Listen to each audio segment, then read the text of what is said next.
ketika leluhur tanah Jawa yang nama Semar, dinamakan Semeru, Semar Turu. Ketika dia tidur, dia tidak akan mengganggu lingkungan daerah situ atau daerah tempat situ. Tapi dia terganggu ketika ada beberapa orang itu ke sana terus dalam tujuan yang lain seperti musik seperti itu. Ke sana untuk tanah dan kali, terus meminta mungkin kekayaan, terus meminta suatu keilmuan seperti itu. Jadi ritual-ritual yang sesat. Berarti terusik ya? Ya, terusik menyebabkan Semar yang turu itu bangun. Ya, dia terganggu dengan ulah manusia. Ya, akhirnya dia marah. Akhirnya meletus itu. Assalamualaikum warahmatullahi wabarakatuh. Sahabat-sahabatku dimanapun Anda berada, semoga selalu diberi kesehatan, murah rezeki dan panjang umur, dan dijauhkan dari semua bencana-bencana seperti saudara kita di Gunung Semeru yang selalu mendapat bencana. Mudah-mudahan bila ketabahan, kesabaran.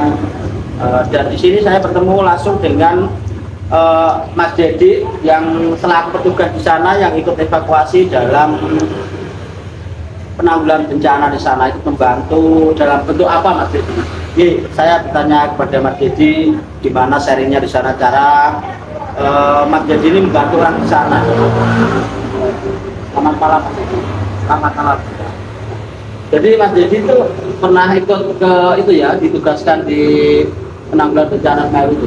Ya Mas Dedi, waktu itu saya dan rekan-rekan tim ditugaskan ke penanggulangan bencana alam erosi Gunung Semeru itu yang waktu menuju pertama, Mas Dedi? Ya, benar.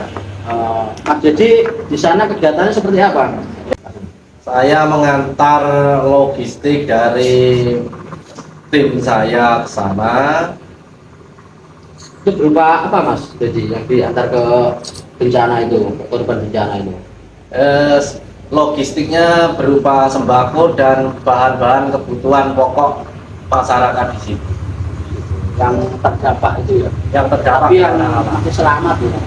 Ya, selamat. Nah, terus ada ya Mas Dedi korban di Gunung Semeru yang belum ditemukan atau gimana gitu? Banyak sekali yang belum ditemukan dan juga belum terevakuasi, juga banyak sekali. Berarti Mas Dedi di situ ikut pencarian ya, pencarian korban-korban yang terpendam gitu ya? Ya, benar. Mohon maaf Mas Dedi, selaku apa Mas Dedi kok bisa ditugaskan dan jadi tim di sana itu? Nah, kebetulan itu saya ditugaskan dari PPM. Berarti Mas Dedi masuk PPM juga? Ya, Anggota. Ya. Mas Dedi kalau boleh tanya, Mas Dedi ditugaskan di sana itu berapa hari Mas Dedi? Kurang lebih dari 4 hari. 4 hari ya di sana ya. Bermalam di sana juga. Ya. Bertindak Mas Dedi Ya. Luar biasa. Perasaannya Mas Dedi menjadi tim evakuasi itu perasaannya seperti apa? Ya, sangat bangga sekali bisa membantu orang yang Bencana kena bencana alam. Terus saya ikut hadir ke sana, setidaknya saya juga ikut serta membantu di sana. Jadi sangat luar biasa saudaraku, dari tim PPM Mancamarga. ya ditugaskan di sana, padahal di sana tuh masih erupsi dan banyak banjir ya Mas Dedi ya. Jadi sangat luar biasa dari tim PPM itu, timnya sangat luar biasa dan mereka ditugaskan di sana bisa membantu sesama, baik dari bahan pangan atau evakuasi korban di sana. Itu sangat luar biasa meetingnya. Semoga tim PPM nanti kedepannya lebih maju, lebih bagus lagi dalam penanggulangan bencana ya Mas Dedi ya. Oh iya Mas Dedi, saya mau tanya, korban di Semeru waktu itu korban-korbannya ada ditemukan Mas Dedi? Ada yang luka bakar, ditemukan tinggal tulang, juga banyak. Terus ya semuanya udah nggak ada semua. Pasti sangat capek sekali Mas Dedi. Oh ya, sangat capek sekali Mas Edi. Waktu itu dari pulang ke sana semuanya badan itu drop semua, teman-teman dari teman saya.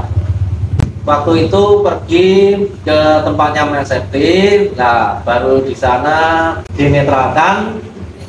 Nah terus kenapa Mas Arti kok bisa begitu? Ya, jadi ketika kita itu ke tempat korban bencana atau daerah yang terkena bencana, di situ kan kita membantu yang masih hidup berupa makanan, ya. Dan kita evakuasi dari korban yang meninggal. Ya, di situ arwah yang di situ sebenarnya tidak dibantu juga dalam wujud doa. Jadi ketika di sana yang pertama kita memberikan sesuatu kepada yang masih selamat, ya, dengan bahan makanan, dengan tempat-tempat pengungsian. Nah, untuk yang sudah meninggal itu kan dia minta doa Mas Dedi. Jadi timnya Mas Dedi itu seharusnya di sana itu langsung mendoakan mereka. Berarti ikut serta mendoakan juga. Ya, mendoakan arwahnya di sana. Ibaratnya untuk arwah-arwah yang ada di sini yang jadi korban bencana alam di sini semuanya satukan Al-Fatihah seperti itu. Nah, setelah itu didoakan semoga arwah-arwah korban bencana alam di sini semua saudara semua semoga arwahnya terima Allah Subhanahu wa taala, yang dosanya tak ada. Setelah seperti itu ketika jenazah pulang itu tidak diikuti Mas Dedi. Jadi arahnya tidak mengikuti tim jenengan seperti itu. Nah, makanya pas ketika itu Mas Dedi dan timnya itu capek, ya, atau di situ diikuti oleh arwah-arwah mereka. Nah, tujuan dia mengikuti sebenarnya minta doa sebenarnya. Saudara saya yang hidup dikasih makan, dikasih bahan sandang atau apa, tapi saya nggak dikasih doa. Akhirnya dia ikut dan menempel. Jadi semuanya terasa capek, terasa kegal-kegalan gitu. Jadi seharusnya kalau kita di tempat-tempat seperti itu banyak korban yang meninggal seperti itu, sebenarnya kita yang utama adalah sebelum kita menyelamatkan jasadnya mereka itu kita mendoakan dulu arwah mereka. Nah, supaya nanti dampaknya ke depan kita tidak akhir-akhir ini Gunung Semeru kok meletus lagi dan erosi terus, kok nggak seperti gunung-gunung yang lain, kenapa? Jadi menurut pengetahuan saya Gunung Semeru itu artinya kalau diartikan Jawa, kata-kata Semeru itu adalah Semar Turu. Semar Turu. Makanya Gunung Semeru itu kan bentuknya sama kanan kiri kan seperti itu. Dia di dataran datar seperti itu. Itu seperti warangkanya pusaka Semar itu Mas. Oh gitu. Jadi Semar itu di situ turu. Oh. Kenapa dia ketika bangun terus meletus-meletus seperti itu? Karena dia terganggu. Apa itu ada hubungannya seperti hal gaib atau gimana? Jadi gini, ketika leluhur tanah Jawa yang nama Semar dinamakan Semeru, Semar Turu, ketika dia tidur dia tidak akan mengganggu lingkungan daerah situ atau daerah tempat situ, tapi dia terganggu ketika ada salah satu orang atau beberapa orang itu ke sana terus dalam tujuan yang lain seperti musik seperti itu, ke sana untuk tanah 3 kali, terus meminta mungkin kekayaan, terus meminta suatu keilmuan seperti itu. Jadi ritual-ritual yang sesat. Berarti terusik ya? Ya terusik. Dia itu tidur akhirnya tenang karena di sana mungkin banyak yang ngetuk-ngetuk tanah, terus ada yang meyakini minta ke sana bisa kaya, kemudian itu ritual seperti ya, itu. Dan mungkin ada yang tirakat ke sana minta ilmu dan lain-lain, itu kan menyebabkan Semar yang dulu itu bangun. Ya, dia terganggu dengan ulah manusia. Akhirnya dia marah. Akhirnya meletus itu ya. Pada kita itu Mas Dedi sebagai muslim ya, apapun itu kita minta pada yang kuasa. Ya, benar. Jangan pernah minta kepada jin. Jangan pernah minta kepada gunung. Ya, atau makam seperti itu. Ya, kita minta rezeki apapun itu beruntung itu kepada yang kuasa. Dan kita kepada leluhur Jawa seperti Semeru, Semar Turu seperti itu ya bahasanya. Itu kita hanya menghargai mereka. Jadi kita membawa saji ke sana itu juga nggak apa-apa, tapi tidak dengan suatu permintaan. Hanya menghargai leluhur yang di sana. Jadi sesaji itu fungsinya kita hanya menghargai leluhur yang di sana. Jadi bukan saya mengatakan bahwa ritual-ritual yang menggunakan sesaji itu musyrik, selalu tidak. Musyrik tidaknya itu tinggal orangnya. Kalau orangnya ke situ membawa sesaji, terus sesembahan di situ minta kekayaan, kebijayan atau apa ilmu itu artinya musyrik, menyekutukan Allah. Gitu. Jadi sebagai muslim, sebagai siapapun itu kalau minta apapun itu mesti pakai puasa. Akhirnya dampaknya seperti itu kan maksudnya. Sesuatu yang sudah tenang, sudah tidur, semar yang sudah tidur, ya kan, dia terusik akhirnya bangun. Dan itu yang terjadi erupsi kemarahan dan meletus. Bahkan meluluh lantahkan penduduk situ, seperti itu. Padahal mungkin yang datang ke situ orang jauh-jauh, tapi dampaknya juga. Berarti bencana alam itu disebabkan oleh manusianya sendiri ya? Betul, salah satunya manusia sendiri. Seperti gunung meletus yang berkelanjutan erupsi lagi, meletus lagi, itu satu kemarahan. Kemarahan dari seluruh tanah Jawa. Jadi kalau pengetahuan saya bahwa nama Gunung Semeru itu sebenarnya dalam bahasa Jawa Semeru artinya Semar Turu, makanya dinamakan Semeru. Seperti itu. Ketika dia tidur, kalau nggak diganggu sebenarnya adem ayem saja, nggak ada sesuatu kemarahan dari gunung itu. Seperti itu. Jadi banjir ini disebabkan oleh manusianya sendiri, menebang pohon yang tanpa melakukan reboisasi, ditebang habis gundul, ini banjir. Ya, juga kan. Adanya bencana-bencana seperti ini karena orang tersebut itu menyebutkan Tuhannya, meminta kepada hal seperti itu. Jadi intinya kalau kita itu menyembah yang kuasa itu besar, jin setan itu kecil, seperti itu. Jadi nggak ada bisa menyakiti kita atau memberikan sesuatu pada kita, nggak bisa setan. Kalau kita menyembah yang kuasa itu artinya yang kuasa kita, jin setan kecil.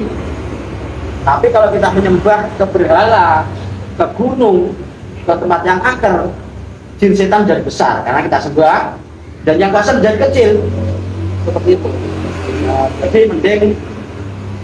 Jadi mending kita menyembah pada yang kuasa, karena jin setan apapun itu ciptaan yang kuasa. Yang kuasa adalah hanya goib. Allah itu yang maha kuasa, yang maha memberikan rezeki, yang maha memberikan kehidupan dan lain-lain, bukan jin setan.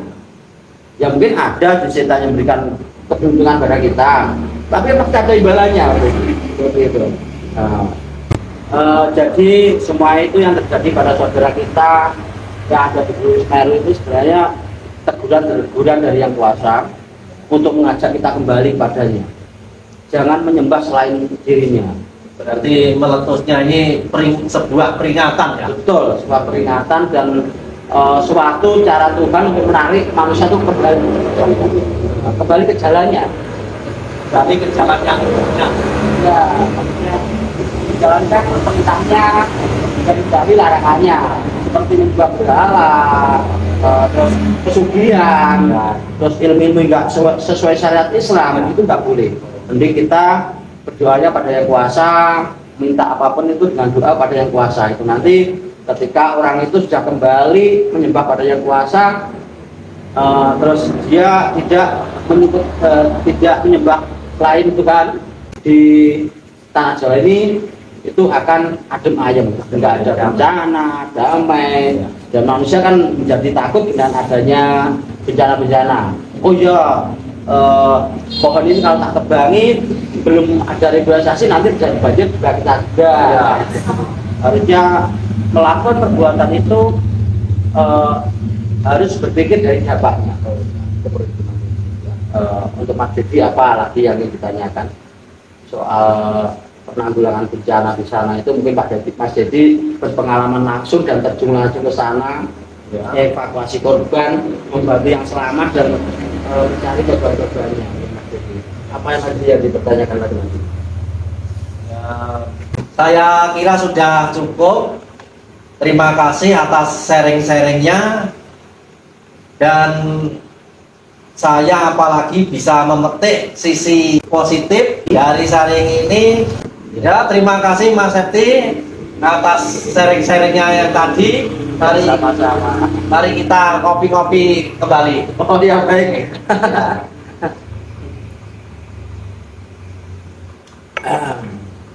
Jadi terima kasih Mas Dedi, saya sudah bertemu dan Mas Dedi bercerita langsung soal penanganan bencana di sana. Ya.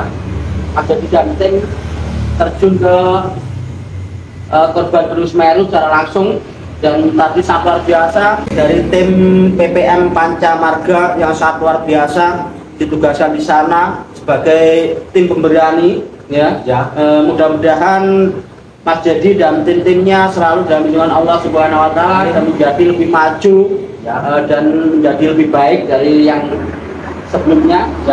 Dan sahabatku, dimanapun Anda berada, semoga dimanapun kita selalu dalam lindungan Allah Subhanahu wa Ta'ala dan kita selalu menyembahnya. Mudah-mudahan kita dekat dengannya dengan selalu berdoa padanya, minta apapun padanya, hidup kita menjadi berkah dan selalu mendapatkan kemudahan dan kenikmatan.